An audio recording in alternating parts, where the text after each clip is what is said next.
Bonjour à tous et bienvenue dans ce nouvel épisode de Défi à DeFi. Voilà, toujours sur le calcul des intérêts du RMM. Dans l'épisode précédent, on avait vu la différence entre l'appel à la fonction et les logs, c'est-à-dire qu'au niveau des logs, tout simplement la valeur effective qui est retirée, remboursée ou autre. Entre ces deux épisodes, j'ai eu un commentaire de Mickaël Courvoisier ainsi que de Philpé qui ont parlé de The Graph. D'ailleurs, Philpé m'a conseillé de lire le comment ça marche du guidebook de la communauté. Donc c'est tout simplement ce que je vais faire pour commencer dans cette vidéo. Comme dans l'épisode précédent, il est fort probable qu'on fasse beaucoup de théories, peut-être qu'à la fin on fera du code, pourquoi pas déployer un subgraph ou autre, ou si ça se trouve, il y a déjà un subgraph associé au RMM des fonctions que je recherche, donc on verra ça ensemble. Alors pour trouver ce petit PDF, vous trouvez le lien en bas dans la description. C'est les tutos de la communauté, il suffit d'aller dans la partie RMM, guide utilisateur, non, comment ça marche, et voilà, vous cliquez dessus, vous arrivez là-dessus. D'ailleurs, j'en profite aussi pour vous dire de ne pas hésiter, mais surtout pas vous hésiter à vous abonner si ce genre de contenu vous plaît ou autre, petit like, petit commentaire, n'hésitez pas à donner du soutien à la chaîne. Alors que va présenter le document? Les composants de l'application, architecture, token, smart contract, donc c'est les premiers chapitres. Ensuite, le fonctionnement et le mode de calcul de la solution. Chapitre 5, chapitre 6, comment agir directement sur les smart contracts, ok.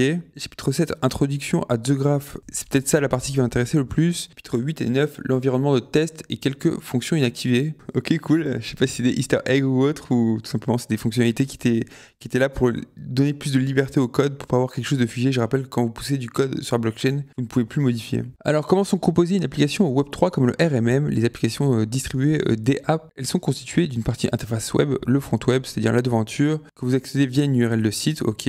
Les smart contracts, cœur de l'application, qui sont enregistrés et s'exécutent sur une blockchain, dans notre cas Seignosis, et dans le cas présent, un service d'accès d'indexation aux données sur la blockchain The Graph. Alors déjà, pourquoi ils ont besoin d'indexer les données sur The Graph pour le RMM, par exemple pour le YAM, enfin, ou plutôt pour le dashboard, j'arrive à comprendre, il faut retrouver vous avez un historique, mais je crois qu'il y a un historique sur le RMM, on va aller voir ça.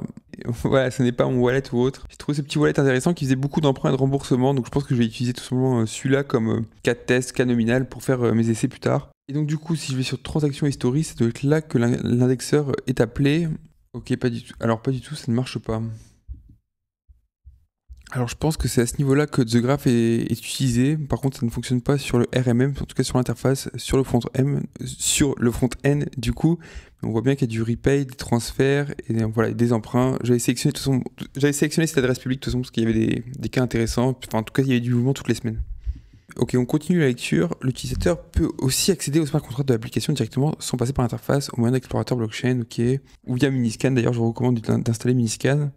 Ok, bah ça c'est cool, je savais pas, moi j'ai toujours utilisé le RPC de newsiscan.io, mais en fait apparemment il doit y avoir aussi un RPC pour newsisblockscode.com, peut-être je me trompe. Voilà, ça ce schéma est intéressant pour vous expliquer comment fonctionne tout simplement tout le RMM, la différence entre les interfaces ou autres. Vous avez l'utilisateur qui se connecte au front-end, l'interface web en bleu, ça va choper des requêtes sur The Graph. Je savais pas aussi que la blockchain allait directement choper des indexations tout simplement sur The Graph. Entre les deux, il y a les smart contracts, tout simplement pour interagir, par exemple pour déposer, emprunter, liquider aussi, peut-être qu'un jour il y aura une vidéo. Et les explorateurs, voilà, et ça utilise Newsiscan ou autre pour afficher, mais c'est marrant, c'est-à-dire que toutes les données qui sont vu qu'il n'y a pas de flèche entre l'explorateur et l'interface web, j'en déduis que en fait l'interface web utilise que The Graph. Ok. Bon, chapitre 3, ça explique tout simplement toutes les actions possibles d'un wallet, tout simplement avec le RMM, toutes ces interactions, dépôt, retrait, emprunt, remboursement, et les tokens qui y sont associés, comme les tokens de dette ou autres. Alors, point intéressant que je ne savais pas, les jetons de dépôt sont transférables, ce qui n'est pas le cas des jetons de dette. Voilà, j'avais fait ce petit récap de qu'est-ce qui se passait au niveau d'un point de vue d'un wallet quand on déposait des USDC. En fait, le wallet perdait des USDC tout simplement parce que ça allait dans la pool entre guillemets du RMM. En échange, le RMM poussait des ARM USSD. Et ben en fait, ceux-là sont transférables. Donc, c'est-à-dire que n'importe quel wallet peut retirer des fonds. Ok, donc c'est intéressant. Donc, en fait, ça veut dire que le wallet 1 peut déposer 10 USDC.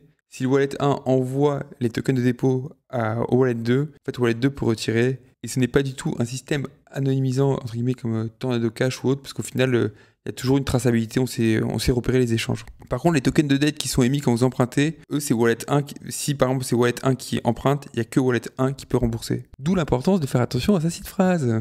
Ok, du coup, la question que je me pose, c'est le wallet 1, on avait vu que par exemple, quand je devais déposer 1 USDC, je recevais pile 1 USDC. Donc ça, c'est un wallet, il pousse 10 USDC par exemple. En échange, on a vu que c'était 10 ARM USDC. Alors, est-ce que moi j'avais 1 parce que j'avais mis 1 XDAI ou autre? Je ne sais pas, mais c'est juste pour expliquer ma compréhension. Peut-être qu'en faisant un schéma, je vais comprendre. La question que je me pose, c'est par exemple, il y a wallet 2, lui il pousse 5 USDC, mais pas au même moment. C'est-à-dire, au moment lui où les pouces, par exemple, ces 10 USDC, par exemple, ils valent 10,5. Donc là, il recevait 5 ARM USDC. Et en rouge, si lui transfère 10 ARM USDC, bon, au final, il y a 15 ARM USDC. Du coup, ma question, c'est... À ce moment-là, c'est 1 pour 1. Par exemple, ça a été fait en mars. Mais disons que celui-là, il a été fait à taux de 10%, il y a 6 mois avant. Donc du coup, on va dire en septembre ou en octobre, je ne sais pas. Enfin bref, le taux, il doit être de 1 pour 1,5. Pour moi, ça ferait un truc comme ça. Donc comment ça fonctionne, je ne sais pas du tout. Après, peut-être qu'on n'aura pas du tout besoin.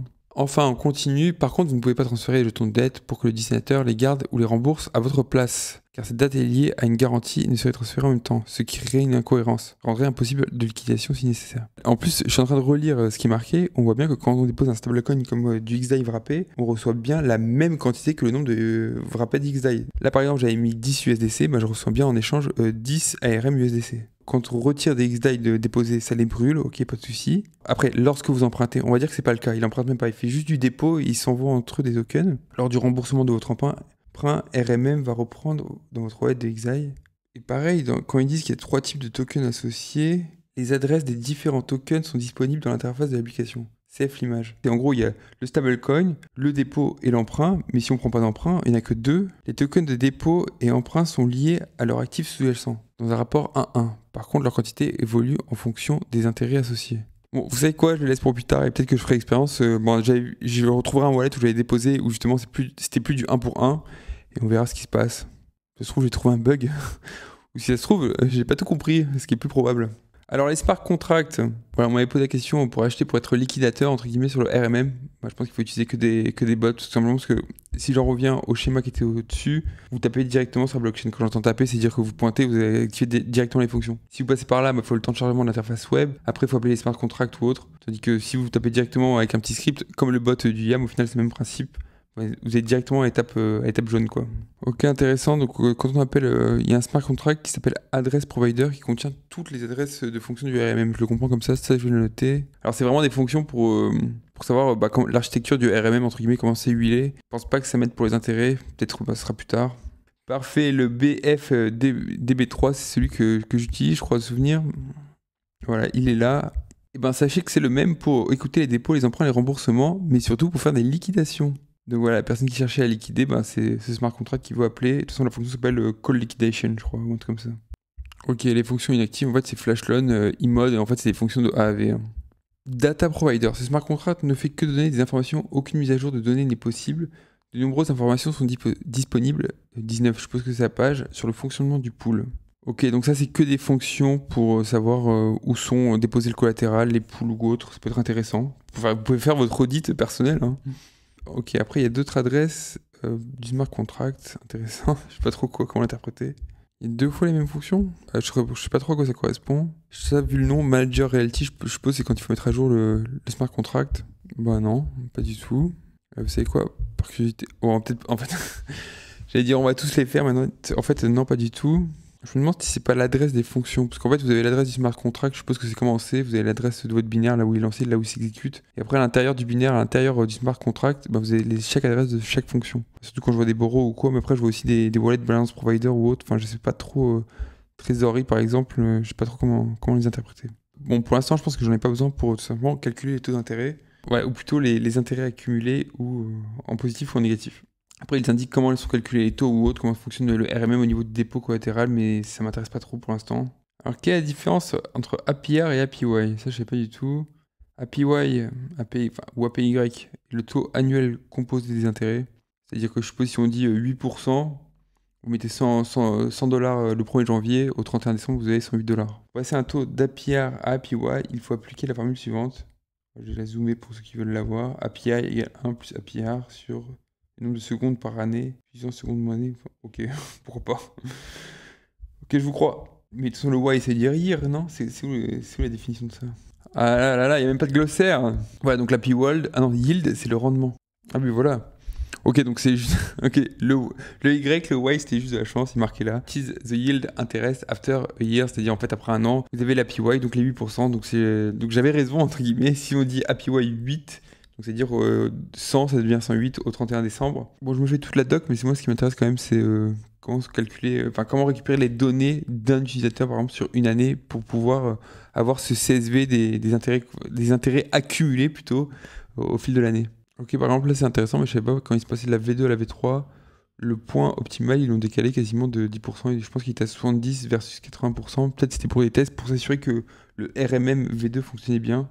Ok, on arrive à la partie qui me plaît, fonctionnement des index. Je suppose que ça parle de The Graph. J'ai compté que 4 cas où simplement le cumul des intérêts, que ce soit positif ou négatif. Mais en fait, il y en a un cinquième, c'est la liquidation. Donc je vais le noter pour pas l'oublier. Tout simplement parce que ça peut être intéressant pour un rapport annuel. L'état d'une réserve est mis à jour à chaque interaction d'un utilisateur avec celle-ci. Donc les 5 actions qu'on avait dit.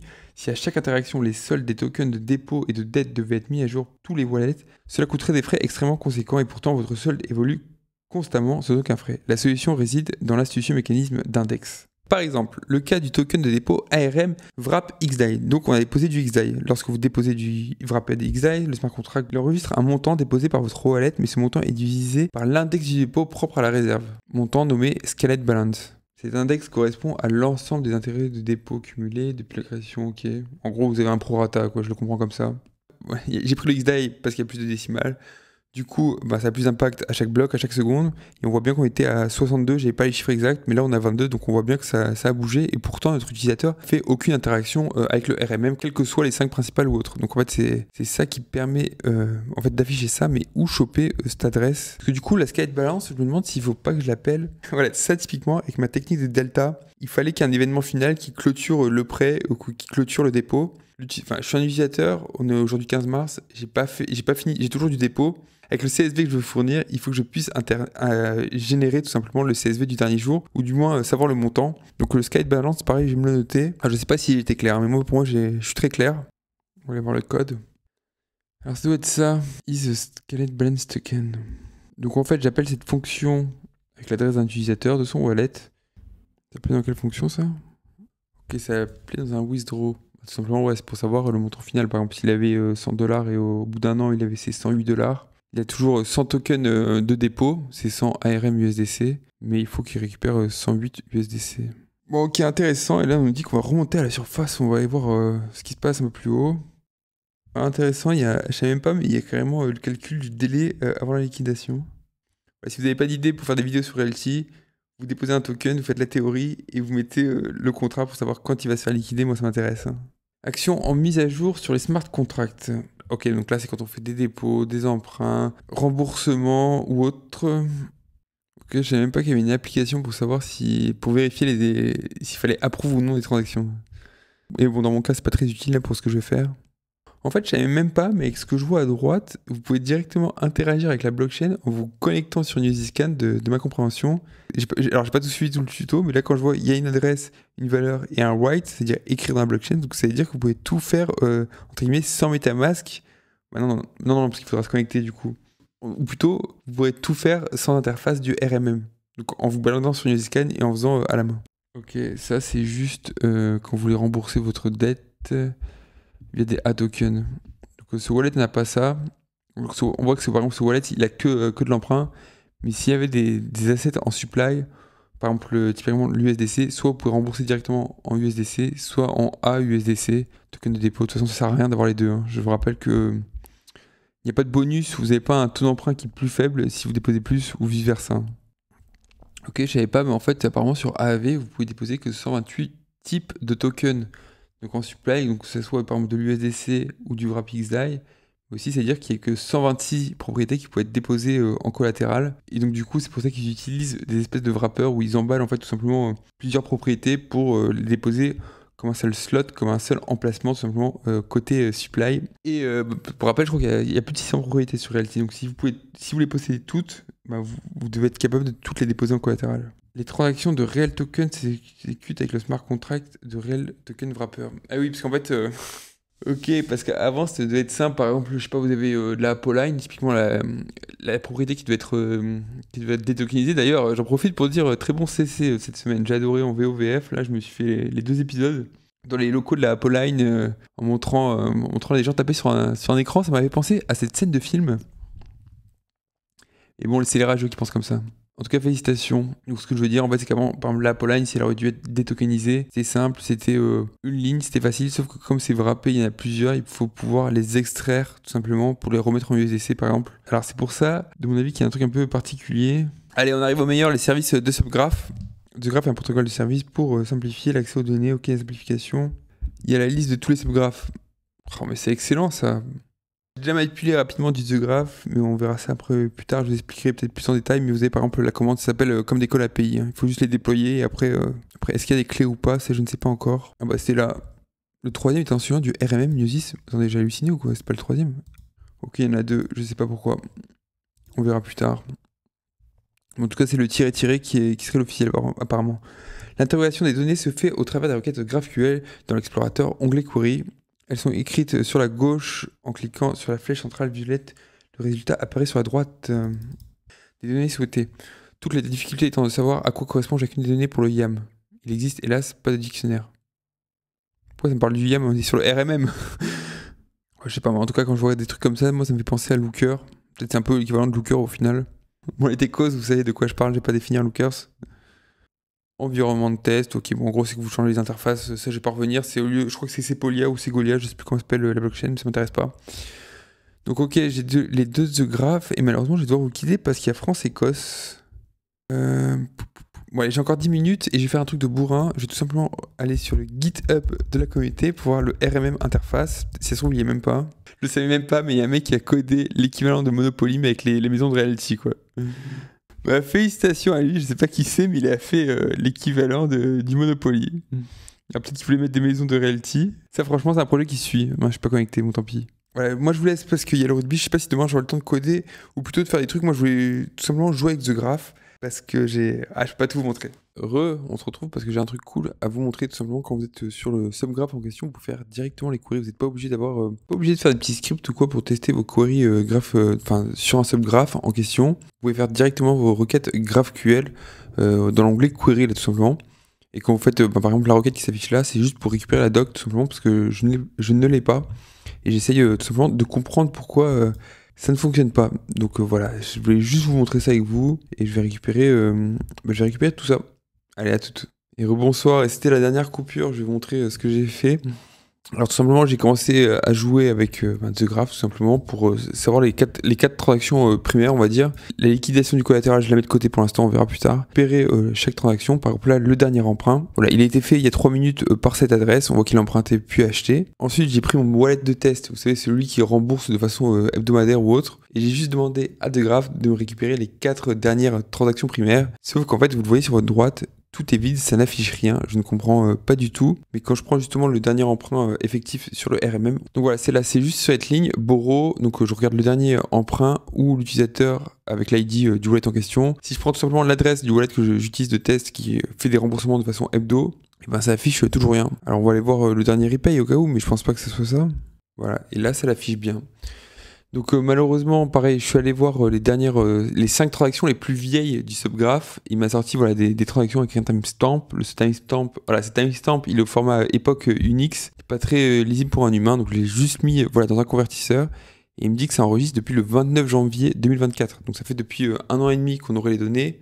Pour l'utilisateur qui rembourse de façon hebdomadaire que j'utilise comme test, eh bien je trouve rien. Donc je sais pas trop d'où vient l'erreur, d'où vient le souci. Peut-être que les requêtes sont trop grandes, trop longues ou autre. Et même, par exemple, vous voyez que ça, c'est les dernières transactions enregistrées par The Graph. La plus vieille, c'est un supply. Donc, voilà. Donc, c'est-à-dire c'est un wallet qui a fourni la liquidité. Retenez juste ça, que ça date de 6845. Ouais, 6845, ça correspond au lundi 29 janvier.